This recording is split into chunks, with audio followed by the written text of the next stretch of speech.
नमस्कार. अष्टावक्र गीतेचा आज हा 10वा भाग. श्लोक क्रमांक 54.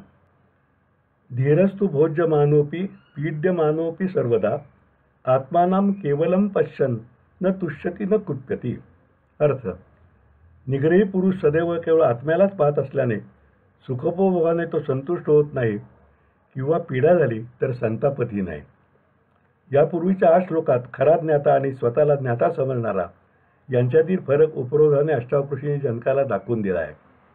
त्यामुळे जनकाची प्रगती झाली असली तरीही तो अजून ज्ञाता झाला नाही हेही त्याला त्यांनी दाखवून दिलेले आहे. आता या व पुढील 5 अशा 16 श्लोकांमध्ये ज्याला सत्यज्ञान प्राप्त होऊन ते स्थिरावले आहे अशा महायोग्याच्या आत्मावस्थेचे वर्णन अष्टावक्र करीत आहेत. आपण प्रपंची माणसे सुखोपभोग मिळाले की सुखी समाधानी होतो. मिष्टान्न, इंद्रिय भोग, मोहक सुवास अशा साध्या गोष्टींनी त्या क्षणी आपण आनंदित होतो. ते सुख म्हणूनच तो आनंदही क्षणिक आणि नाशवंत आहे हे आपल्या लक्षातही येत नाही. ते सुख म्हणून उलट एखाद्याने आपल्यावर शाब्दिक टीका केली, निंदा केली किंवा शारीरिक इजा केली की आपण लगेच संतापून जातो. तेव्हा सुद्धा ती पीडा क्षणभंगूर आहे, तात्पुरती आहे हे आपण विसरतो. परंतु निग्रही आणि सिद्ध पुरुषांची गोष्टच वेगळी असते. ते सदैव आत्मज्ञानाच्या उच्च पातळीवर वावरत असतात. ते स्वस्वरूपात स्थिर झालेले असतात. हे विश्व त्यातील सर्व व्यापार मायारूपी आणि नाशवंत आहे आणि केवळ आत्मतत्व अविनाशी आहे हे ते जाणतात. त्यामुळे कोणी आदर सत्कार केला, स्तुती केली, सुखोपभोगात ठेवले तरी ते संतोष पावत नाहीत आणि कोणी निंदानारस्ती केली किंवा पीडा दिली तरी त्रासूनही जात नाहीत. सुख आणि दुःख यांच्याही पैलपार अशा स्थिरचित्त अवस्थेत राहून ते सदैव आत्मानंदामध्ये स्थिर असतात. श्लोक क्रमांक 55. चेष्टमानं शरीरं स्वं पश्यत्यन्य शरीरवत् संस्तवे चापि निंदायां कथं क्षुभ्येत महाशया. अर्थ: दुसऱ्याच्या देहकृत्याप्रमाणे स्वतःची देहकृत्येही महाज्ञानी केवळ साक्षीत्वाने पाहतो. असा योगी स्तुती किंवा निंदा यांनी कसा विचलित होईल. अष्टावक्र खऱ्या महायोगाची लक्षणं जनकाला सांगतायत. त्याच्यामागे त्यांचा हेतू हाच आहे की अजून तो त्या अवस्थेला पोहोचलेला नाही आहे, अजून बरीच मजल तुला मारायला पाहिजे. अष्टावक्र म्हणतात, ज्याला शरीर हेच सारवसं वाटते अशा माणसाची देह सुखी तर मी सुखी आणि देह दुःखी तर मी दुःखी अशीच अवस्था असते. हा माझा देह म्हणजेच मी आहे अशी त्याची भावना असते. देह नाशवंत आहे आणि जे नाशवंत आहे तो मी असणार नाही हे त्याच्या गावीही नसते. त्यामुळे कोणी स्तुती केली की तो हुरळून जातो, कोणी दूषणे दिली की तो क्षुब्ध होतो. मात्र ज्यांना सत्यज्ञान झाले आहे असे योगी देह म्हणजे केवळ मी नसून मी केवळ आत्मरूप आहे हे जाणतात. देहाविषयीचे त्यांचे ममत्व संपून गेलेले असल्याने ते देहसुखदुःखाच्या पलीकडे केव्हाच पोचलेले असतात. दुसऱ्यांच्या देहाकडे आपण प्रपंची माणसाशी तटस्थपणे पाहतो. अगदी त्याच तटस्थपणे योगी महात्मे स्वतःच्या देहाकडेही साक्षीत्वाने पाहतात. एखादा दुसरा माणूस जर अर्धशिशीने बेजार असला तर आपण नुसतं बघतो, आपल्याला काही त्रास वाटत नाही. पण महायोगी असे असतात की त्या स्वतःला काही त्रास झाला तरी त्याकडे सुद्धा ते तेवढ्याच तटस्थपणे पाहू शकतात. त्यामुळे त्यांची कोणी स्तुती केली किंवा चार दृष्टीने निंदा केली तरी त्याचा त्यांच्यावर इतकिंचितही परिणाम होत नाही. त्या स्तुती निंदेचा आणि आपल्या आत्मतत्वाचा काही संबंध नाही हे ज्ञान त्यांच्यात स्थिर झाले असल्याने ते कशानेही क्षुब्ध न होता सदैव संतोषी आणि समाधानी असतात. श्लोक क्रमांक 56. माया मात्रमिदं विश्वं पश्यन् विगत कौतुका अपिसन्निहिते मृत्यो कथं त्रस्यति धीरधी. अर्थ: सर्व विश्व केवळ मायेचा नाशवंत पसार आहे हे जाणून ज्याचे जगासंबंधीचे कौतुक नष्ट झालेले आहे असा स्थिरचित्त पुरुष मृत्यू जवळ आला तरी कशाला बरे कासावीस होईल. आपले शरीर म्हणजेच मी समजणारा प्रपंच माणूस सभोवतालचे दिसणारे जग खरे धरून चालतो. देहाच्या व इंद्रियाच्या साह्याने जगातील अधिक सुखे मिळवण्याची धडपड करीत राहतो. त्याच्या दृष्टीने मृत्यू म्हणजे या सर्व सुखांचा शेवट असल्याने मृत्यूच्या दुसऱ्या कल्पनेनेही तो व्याकुळ होतो. जेव्हा आता आपण थोड्या दिवसाचे सुट्टी आहे हे त्याला कळते तेव्हा तो कासावीस होऊन जातो. आपल्या इथनं पुढे सुख मिळणार नाहीत म्हणून त्याची अवस्था दयनीय होते. परंतु ज्ञानी माणूस हे सर्व दृश्य विश्व म्हणजे केवळ मायेचा पसारा हे ओळखतो.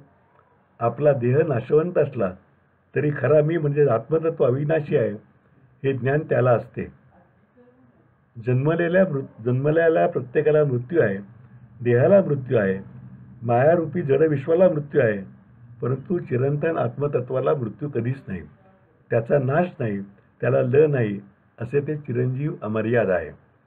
या ज्ञानामुळे त्याला म्हणजे योगी पुरुषाला या विश्व पसाऱ्याबद्दल त्यातील प्राणीमात्रांच्या स्वार्थमूलक देहक्रियाबद्दल काहीही कुतूहल किंवा ममत्व काहीही वाटत नाही.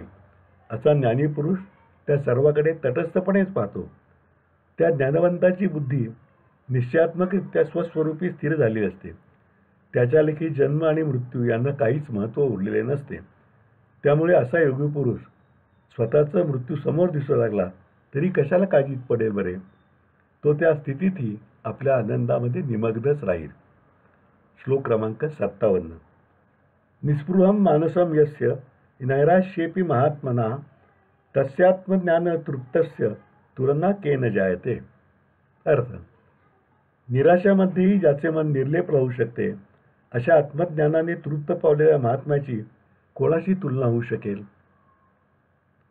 सामान्य माणसाची आशा आणि इच्छा कधीही संपू शकत नाही. अत्यंत श्रीमंत माणसालाही अधिकाधिक संपत्तीची हाव असते. तर आत्ता जाईल का मग जाईल अशा मरणोन्मुख माणसालाही आपण काही करून जगावेसे वाटत असते. मधुमेहाने ग्रासलेल्या व्यक्तीचे कधी दोन्ही पाय तोडून काढले जातात. अशावेळी आता हा सुटला तर बरे वाटते असे इतरांना वाटत असले तरी त्या हिंदीन अवस्थेतील त्या व्यक्तीला असे अपंग होऊन का होईना जगावे अशीच आस लागलेली असते. एखाद्या हार्ट अटॅक आला आणि आपण आता वाचत नाही हे कळले तरी तो रोगी डॉक्टरांच्या हातापाया पडून कसेही करून मला वाचवा अशी विनवणी करीतच राहतो. प्रपंच माणूस रोजच्या रोज नवनवीन इच्छा करत असतो, पण अत्यंत निराशा अवस्थेतही तो इच्छा सोडण्याऐवजी त्या इच्छांनाच अधिकाधिक घट्ट धरून बसतो. परंतु ज्ञानी माणसाची स्थिती याच्या अगदी उलट असते. त्याच्या इच्छा मावळून गेला असल्याने तो निराश होण्याचा प्रश्नच उद्भवत नाही. परंतु देहाच्या कर्मबंधामुळे अशा योगाला काही करीत असताना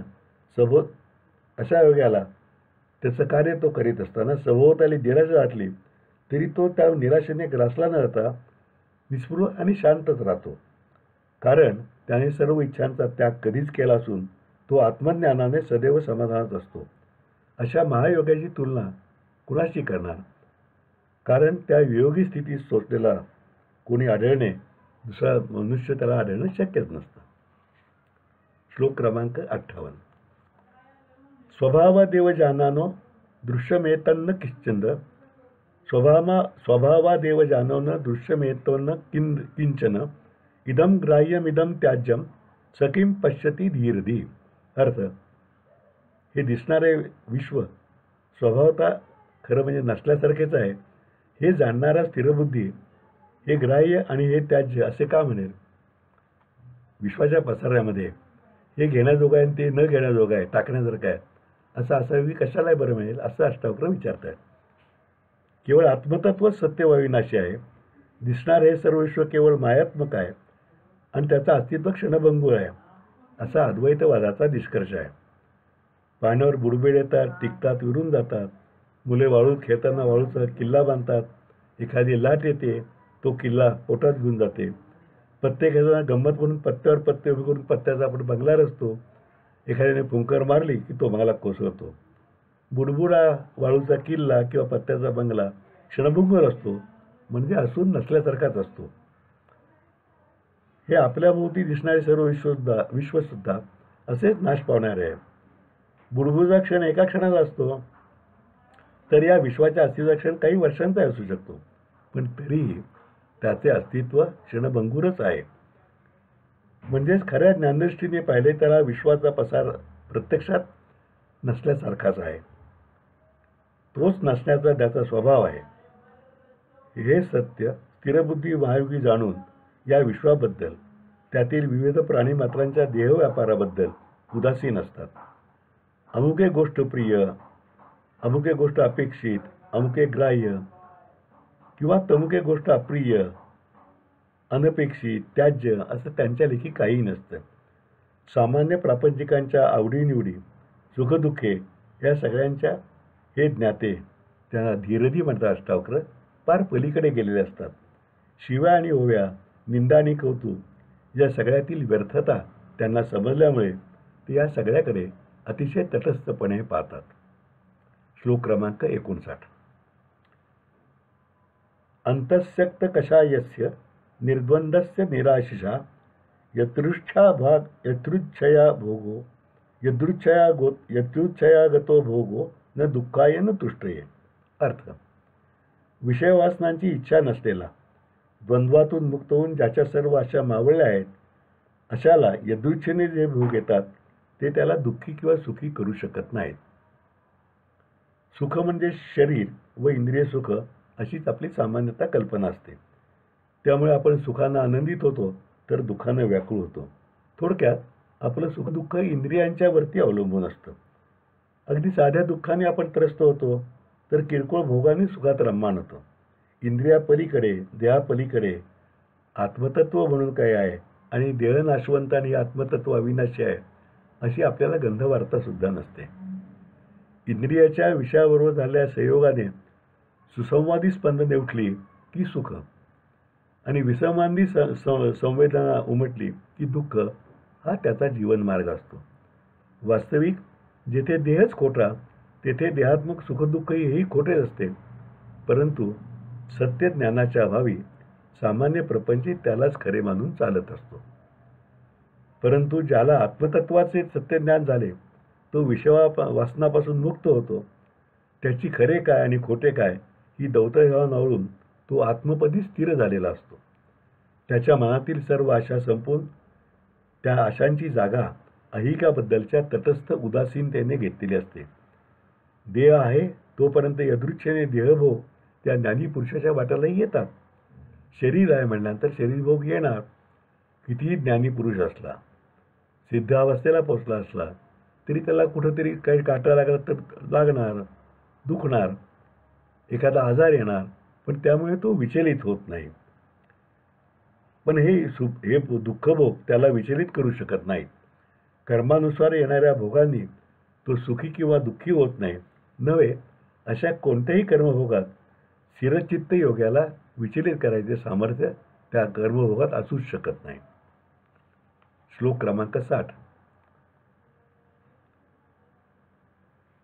आता अष्टावक्र ऋषी जनकाला आपण स्थिरचित्त झाल्याचं वाटणं आणि प्रत्यक्ष स्थिरचित्त आहे असणारा यातला फरक या श्लोकापासून सांगत आहे. अष्टावक्र उवाच: हंता मज्ञस्य धीरस्य खेलतो भोगलीलया नहि संसार वाहिकैर्मूढे नहि संसार वाहिकैर्मूढे स समानता. अष्टावक्र म्हणाले, भोगांशी लीलया खेळणारा स्थिरचित्त आत्मज्ञानी आणि संसाराचे ओझे वाहणारा मूर्ख यामध्ये काही साम्य असूच शकत नाही. अष्टावक्र ऋषी आता जनकाला आपण स्थिरचित्त न होताही झालो होत असे वाटणारा आणि खरोखरीचा महायोगी या दोहोंमधील फरक स्पष्ट करून सांगत आहेत. हा फरक जाणून जनकाने प्राप्त झालेल्या अल्प ज्ञानप्राप्तीत भ्रमाने संतुष्ट न होता आपली पुढील प्रगती साधावी हाच त्यांचा यामागचा हेतू आहे. एखाद्या जमिनीची मालकी हक्काने वहिवाट करणारा मालक आणि दुसऱ्याच्या जमिनीत मजुरीने काम करण्याकडे यांच्या कामात व स्थितीत सारखेपणा कुठून असणार. बैलगाडीचे जू मानेवर घेऊन गाडी वाहण्याच्या इशाने धावणारा बैल आणि आपल्या मनाप्रमाणे गाडी हाकणारा मालक हे दोघेही त्या बैलगाडीबरोबरच असतात. पण एक ओझे वाहतो तर दुसरा मालकी हक्काने वावरतो. बैलाला मालकाच्या इच्छेप्रमाणेच चालावे लागते तर मालक मात्र मनात येईल तिकडे गाडी हाकू शकतो. त्या दोघांची मग तुलना कशी होणार. अगदी याचप्रमाणे विषयवासना व प्रपंचातील सुखदुःखे यांचं ओझं वाहणारा प्रपंची आणि विषयावर मालकी गाजवून त्यांना जिंकून त्यांच्यापासून मुक्त होऊन सर्व भोग लिलेने खेळाप्रमाणे तटस्थपणे खेळणारा योगी या दोघात काही साम्य असूच शकत नाही. एक गुलाम तर दुसरा स्वामी, एक दीन तर दुसरा समर्थ, हीच वस्तुस्थिती असती बरे, असं अष्टावक्र ऋषी जनकाला सांगतात. आज आपण या 60व्या श्लोकापाशी थांबूया. 61व्या श्लोकापासून उद्या सुरुवात करूया. तोपर्यंत नमस्कार.